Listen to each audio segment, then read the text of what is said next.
Like a person should have a baby when you feel ready to have a baby and not because you're a certain age. If I've gone to the Olympics before, I'm going to go to the Olympics in this. The best thing a parent can do for their child is to work on themselves.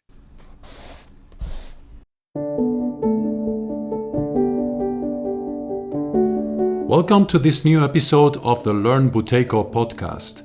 Today we are starting a really exciting project. As you know, we have spoken about pregnancy, birth and childhood in previous episodes, and we have a series of podcasts now for you from a Buteyko practitioner who is pregnant, has been generous enough to give us her testimony about her pregnancy and birth, and we're going to divide it in 5 different episodes where she's going to give us clues and testimonials about how everything is going with her pregnancy in real time. So I hope you will enjoy this new set of episodes, and without further ado, I'll leave you with Renate. Renate was an Olympic swimmer, and now, among other things, she is also a Buteyko practitioner. She's been practicing the Buteyko Method for 4 years, and she's going to talk about the benefits of it in terms of her decision to become pregnant and having a family, and all the benefits that the Buteyko Method has given her in that regard.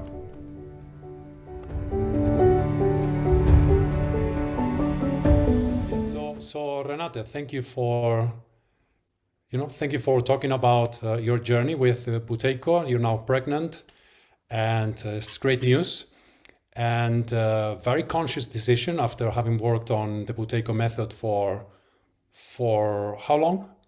4 years. 4 years. And so I think Renate is an example of this overarching theme that the conclusion of which we arrived in our last podcast is that women who are thinking of getting pregnant, they need to have a high control pulse. They need to take charge of their health, and they need to take charge of their health in a very serious way. And I think you are a very good example of that. You have a whole journey that you have to share with us here today, and we're here to listen to it. Yes. So I can say that my journey starts off about 13 years ago. I was 27 years old. I've been married for about 18 months, and I found out I was pregnant, and I was devastated. I cried for about 2 weeks. I felt like my life was over. It was the end of the world. I had no support. Just being in America for about 8 years, I haven't really built a big system here of big support, of family and friends, and I didn't feel ready emotionally. I didn't feel ready physically. I didn't feel ready psychologically. It was not the right time for me to be pregnant. And the conversation with my mother about 2 weeks later, and she sort of read me a riot act, and she's like, you need to pull yourself together, because what you're feeling, the baby feels, and you need to have some responsibility here. And that took another 2 weeks for me to sort of turn that corner and feel more happy about it. And just as that happened, and I went to my first gynecological visit, and I was like, okay, I'm ready to do this. I've made this choice. I started having a miscarriage. And first it was extremely devastating, and you feel like your body is a failure, and I can't hold anything in, and my body doesn't work, and you feel like you feel really sad and down with it. And I healed from all that, and about 6 weeks after that, I felt relieved. I felt relieved that I wasn't pregnant, and I thought, maybe I just don't want to be a parent. Maybe I don't want to be a mom. It's not in my stars. It's not something that I really want to do. 3 years later, I got a divorce. And so it just so happens that I was also not with the right person. And that's maybe something that contributed to my feeling of not really feeling as supported as I wanted to be. And I think it's important to be with the right partner to take on this, whether it's the biological partner or somebody that's not. It has to be the right person. And so I had a lot of healing to do, because now you go through a divorce and it's a lot of psychological stuff. And so at first you go through a moment of craziness for about a year and a half, and then you sort of like, okay, I got to start pulling myself together. And then you start feeling like, oh, I'd like to meet somebody new. And then I finally did meet somebody new. And he's fantastic. He's currently my husband. And about 3 years into that relationship, I kind of felt like, wow, this person is really somebody that I could do stuff with in life. Like I can take on all sorts of challenges in life. And I felt that, if I were to consider having children, this would be a good person. He could definitely do it. He's the best. He's amazing with children. And I would have the right partner in that regard. But I still didn't feel like I want to have a child yet. I didn't feel like I'm relieved every menstrual cycle that comes around that I'm not pregnant. So it's just telling me, yeah, you're not ready to be pregnant. And but I am a woman of childbearing age. I don't take birth control. We use birth control method that's, that's non-hormonal. And, also learning your cycle and knowing where your cycle is sitting and knowing what's going on in your body. And I think that's important for anybody to learn what is happening and how that feels in your body, how hormonal changes happens from month to month, and getting accustomed to that. And I was like, but I have this responsibility that if I got pregnant, I have to make sure that I'm as healthy as I could be. And at that point, I've been a member of the Weston Price Foundation, and they talked about, healthy eating and what it takes, for babies to be born healthy, and their whole, all the fat soluble vitamins and so on and so forth. All Dr. Price's research talked about all that. I was kind of fascinated with it, actually. And I made sure that all those things were in my diet, and I kept my diet pretty clean. And in the process, I realized, there's a lot of emotional and psychological things I got to work on. And I hired a psychologist and actually a psychotherapist and a somatic experience therapist.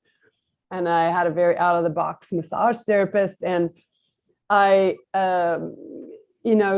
started going through this journey, and I started realize how much healing still had to happen. And in the process, I was like, things started coming out, and I'm like, oh, I really have this in my body, and old traumas from my childhood and my past and all this kind of stuff, that eventually I knew that in my medical history, there was a history of infection. As a small child, I had bladder cystitis. As a young kid or a 13-year-old child, was hospitalized one time for a very bad sinus infection. And very serious at that point. And then when I was in college, I had ACL reconstructive surgery, and that wound got infected, and it was very, very aggressive, destroyed part of the joint in my knee. And 2 years after that, I had a very massive kidney infection. So I've had like some sort of history of infection, and I happened to listen to a podcast on infection and focal infection. And the woman that was in the podcast, her name is Dr. Louisa Williams, and I looked her up after the podcast, and I said, I have this history with this focal infection or just infection in general, and she called it a focal infection. And she said, can we have a consultation? And so I went through a journey of maybe a year of doing some homeopathy and some naturopathic, she's a naturopath, and some naturopathic medicines and supplemental changes, some dietary changes. I didn't eat any dairy for like 2 years or something, so that, you can heal certain sinus walls and things like that. And about a year later, I felt like my healing was great, but it stopped at a certain point. I was like, every year I've gotten more healthy since I was 27 years old. And I happened to watch a video of Martha Roe on YouTube about the classical Buteyko method. And I've heard about it before. And I was like, well, let me listen to this one. It says classical, it means the original version. So I did it. And then, you go online like a, like a self-experimenter, and you start looking up what people are writing and what videos they got, and you start doing some shallow breathing. And I ended up having a conversation with Martha, and she helped me sort of get going on some of the practice. And I took a beginning workshop. And in this beginning workshop, I started cleansing all that infection in my body. I had a fever for about 4 days, and it was basically like I had this whole sinus infection all over again. I had a pain in my kidneys, very severe pain in my kidneys, pain in my knee where I had the infection. I just felt like, wow, I didn't know all this was present in my body, because I was living so healthy that it was keeping it all at bay. My immune system was strong enough just to keep it all at bay. And once the method just sort of exploded, but it exposed what was really behind the curtain over there. And 4 days later, my control pause went from, when it originally started at 17 seconds, and it jumped all the way to 25 seconds in a matter of 4 days, just because this entire purge happened. And I felt like a totally new person. I'm like, wow, that was in me. I needed to get that out. And I considered myself healthy before. And I continued on with the method, and all my orthopedic things from many, many years of very competitive swimming started coming out. A lot of the lactate that was probably stored deep in my muscles started coming out. A lot of body aches, pains, orthopedic issues, any injury I've ever had in my life popped back up again all of a sudden out of the blue, and to be ready to heal. And I got a control pause of about 35 after that, and I worked for about 2 months or so with that. And about 2.5 months later, I signed up to do some individual training with Vladimir, and he does the moving your muscle while you're doing Buteyko. And so I decided to start swimming again, because I needed to clean some of the neural pathways out by the sport I did for 25 years so intensely. And I would do the method and the swimming and all that together, and learning how to nasal breathe when you swim and all this kind of stuff. And I continued on with that. And for about another 18 months, I even went back to a master swim competition, and I swam like in a regional meet over here to see like where I was at. I was about 37 years old at the time. And then one day I just didn't want to go back to the pool anymore. I'm like, I think I'm done. I think I'm cleaned up. And then the next thing that happened after that was all the psychological stuff started coming out. And that cleanse was pretty severe for me. I didn't realize I had that much anxiety in myself. I guess all the intense sport has really sort of subdued and helped me out with anxiety through my whole life. So I wasn't really completely aware of being an anxious person, but there was definitely quite a bit of anxiety that was stuck in my neural pathways. And I did the advanced work actually one-on-one with Christopher, and I ended up doing many reunion sessions or listen in on when he does it again. And it's really quite fantastic. The advanced work is fantastic for any person. As long as you control positive at 25, do it. It's going to help everyone. But I did it. And it sort of like put a new perspective on things, but it helped me being able to deal with the psychological cleansing that started happening. Because as soon as my control pause went to 40 seconds, it just started coming out that I sometimes would catch me off guard that I go, what is wrong with me? I would call up Martha and Christopher. I'm like, what's wrong with me? I'm having this and this. And they were like, just relax, you're having a cleanse, you're not dying, nothing is happening.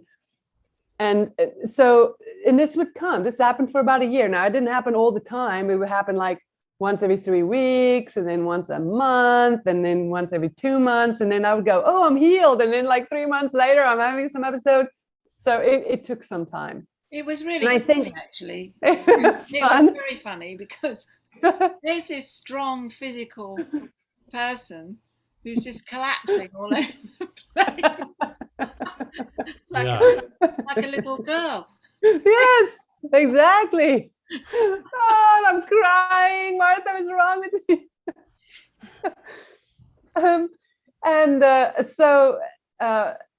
But after that started happening, I started realizing, okay, in my life, there's probably going to be moments where this comes up. But I became so fearless, like on things. Like I'm not going to go take a bunch of risks, but like I didn't feel like I need to be so worried about everything all the time. It was just much more smooth sailing in my life. And my husband can tell you, wow, you really did change a lot over 4 years. There's a lot of this high anxiety stuff that started going away. So he could see a big difference in it too. And we didn't have any more arguments about stuff. Every now and then something would come up, but it's something that you can work out as adults. It's not something that lingers on for days and you just give each other a silent treatment. So it was really helped my relationship quite a lot. and that's quite phenomenal. I mean, everybody just wishes on a great relationship.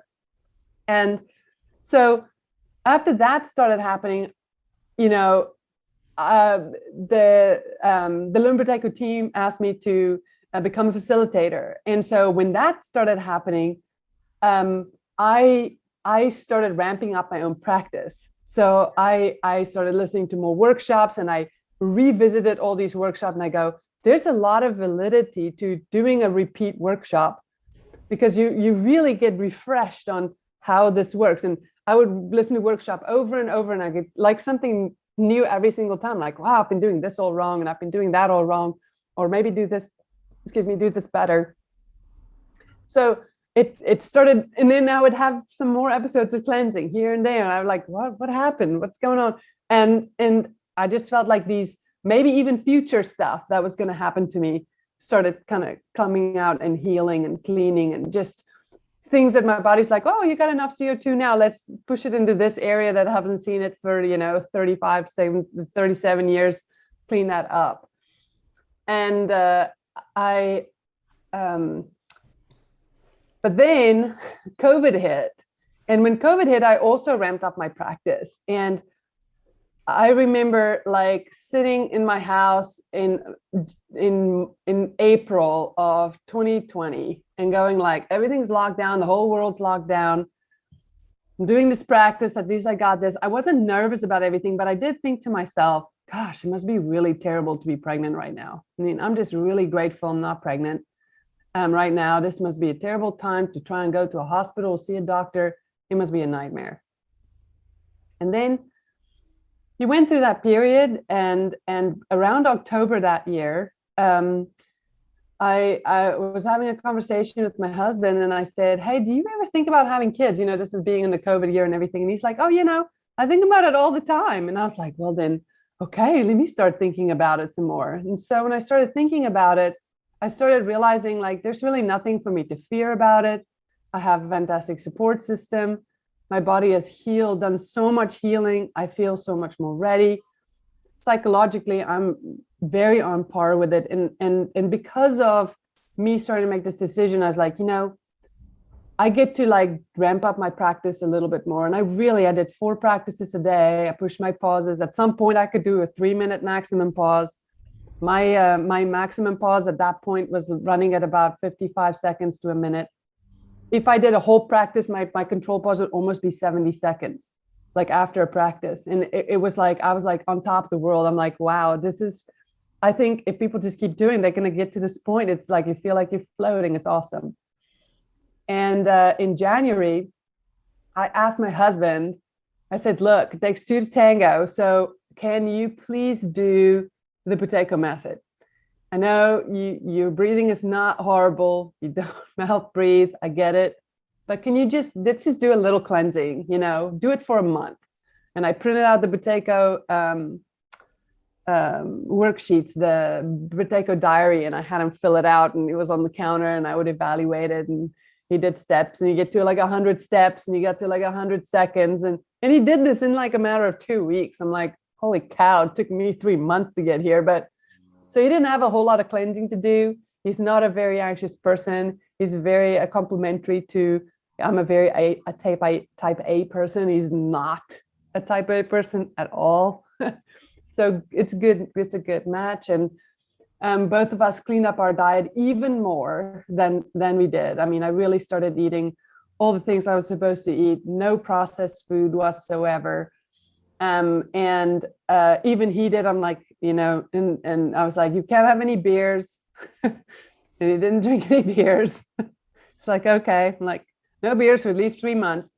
And so by March, we decided to start conceiving. And so I got pregnant right away, actually. And I was pregnant for 3 days, and then I wasn't pregnant anymore. And the midwife that I talked to said that that's what they call a chemical pregnancy. It's sort of like the body got pregnant, but it didn't implant. And so it just kind of washed it out. And I was like, okay, well, it's a good, like, let's wash it out. 2 more very healthy cycles that happened exactly at 28 days. Ever since I actually started the Buteyko Method, my entire cycle and system has improved. I haven't had a menstrual cramp in three years.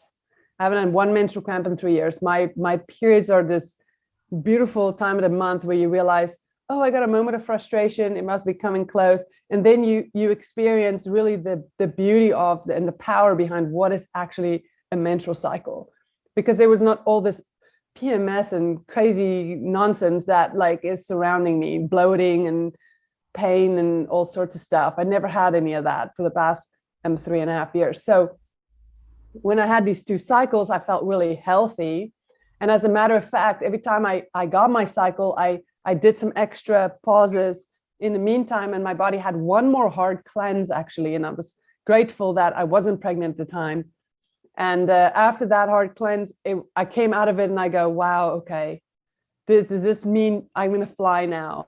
And on the 4th of July this year, I found out I was pregnant. So we started trying the end of March, and by the 4th of July, I was pregnant. And you know, you don't tell anybody for a while. And then when I finally got to a midwife at 14 weeks, you know, she evaluated everything and it was really healthy. I did realize as soon as I got pregnant that there was like a little bit of a drop in my control pause. First, my control pause went to like 48, and then my control pause went to like 45, and then my control pause went to like 42, and now I'm sitting at about 38, and I'm sitting at 18 weeks right now. But I would say 38, and then as soon as I do practice, it jumps back up to 43, maybe 45. And I'm doing practice, but not an excessive amount of practice. Maybe practice in the beginning and the end of the day. Practice no longer maximum pause no longer than 90 seconds. And I feel like, you know, I can manage that. It's good. I do some exercise, gentle exercise with shallow breathing. I do walking with shallow breathing. And I sometimes just sit there and meditate with some shallow breathing, sort of like in a preparation for what's to come, to be able to be prepared for actual birth, and getting on board with that right now. Because really, the point you're making is that the practice has to be moderated while you're pregnant. Yes. And that the baby is going to use up your reserve. It is. So when I do practice, I sort of think, okay, I'm giving you something. You know, here you go. Here's some CO2 for you, baby. I did call up Christopher as soon as I found out I was pregnant. I was like, look, I'm pregnant now. It finally worked. And like, I just want to make sure that I don't damage anything. So can you please tell me, like, he's like, do some pauses. Don't go crazy with it. Don't go 90 seconds. Okay. You know, don't go more than that. So, you know, just keep up with it, like check in with yourself, do a pause here and there, do some steps sometimes, you know, but don't go like, oh, you've done your work now just enjoy this ride. And I feel like, you know, the things that happen to people in the first trimester, you know, you read about like all the things that's you're gonna feel. You're gonna have morning sickness, and I had no morning sickness whatsoever. However, as we learn in this practice, to never overeat. And if I did eat a little bit, you're like, ooh, this is really delicious. It's super tasty. I'm going to eat a little extra. And you eat that extra, and it feels like you have Thanksgiving meal, and you just like feel terrible. And you feel gross, and you're like, I can't even, like, I got to lie down. It feels so bad. So no overeating in the first trimester, or actually at all. That just wasn't comfortable at all. And I didn't really have a bunch of narcolepsy or like feeling like I need to sleep all the time or feel exhausted like most people feel. I didn't have any pain. I didn't have any, right now at 18 weeks, I have no body pain whatsoever. So, but I did a lot of things in preparation. I went to see a physical therapist a couple of months even prior to make sure that my body is in alignment and to strengthen my hips. You know, there's just some things that I took care of prior to make sure that I can go through all of this. And so when the midwife sat down with me and we did like this big list of risk factors, I have one risk factor only. This is the only risk factor, is that the fact that I'm 40. And I felt like the way I feel about it is I've done everything that I know to possibly do to prepare and to be as healthy as I can, to be this host for this this baby for the next 10 months or whatever, 9 months. So I've done all I could do, and I feel like I rest assured in that position that I did it all. I did my best. So we'll have to see how it goes in the next phase. That's so exciting. It's really an amazing testimony because it touches upon everything we touched on the podcast. Like everything that was said there is you are a confirmation of it. Yeah. And you're just telling a story of how it goes. And the proof is also in the fact that you had a miscarriage.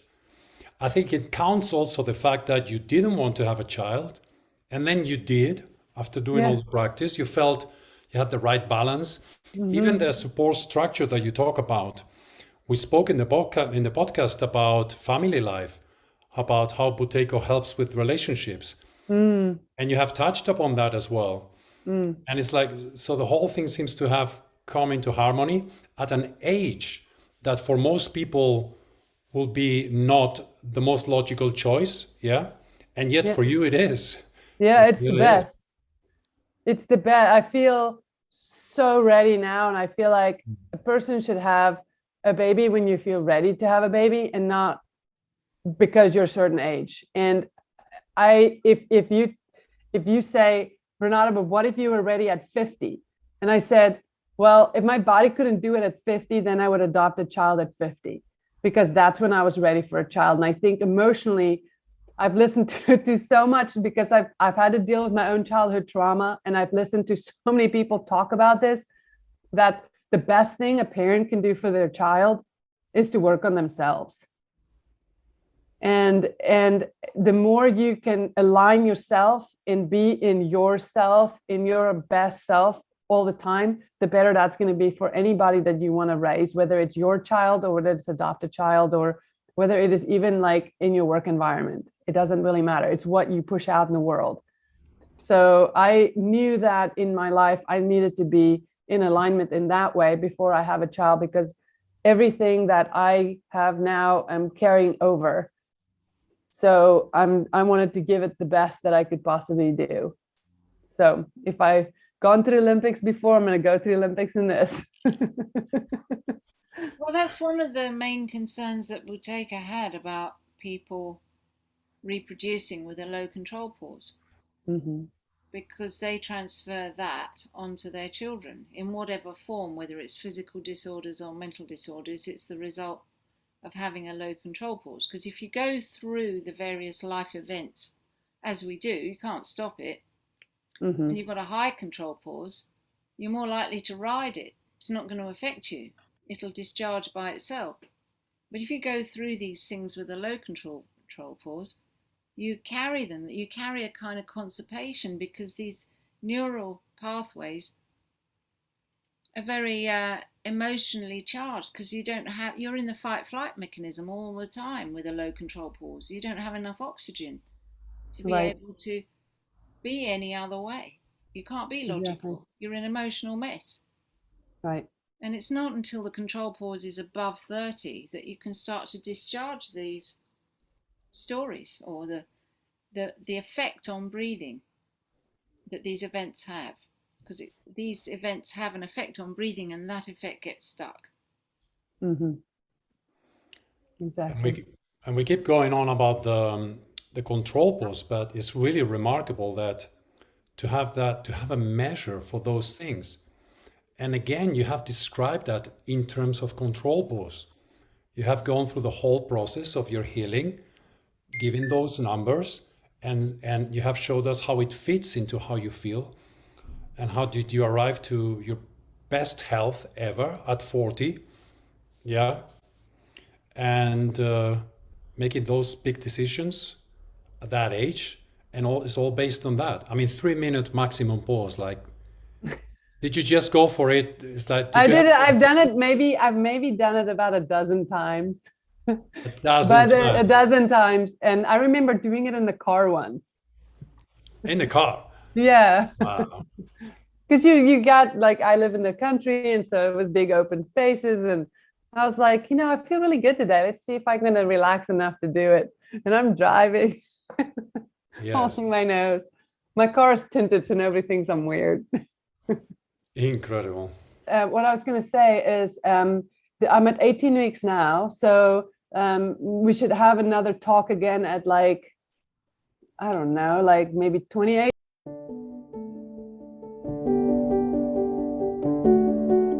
Well, there you have it. This was Renate at 40 years old, 18 months pregnant, and really healthy, really strong. And we are looking forward to the next one. This was her at 18-week pregnancy. And we're going to have another testimonial from her at 28 weeks, as she said, and we're very much looking forward to it. Remember that you can find us in www.learnbuteykoonline.net, where you can sign up for free webinars. And we're very much looking forward to hearing from you in the next one.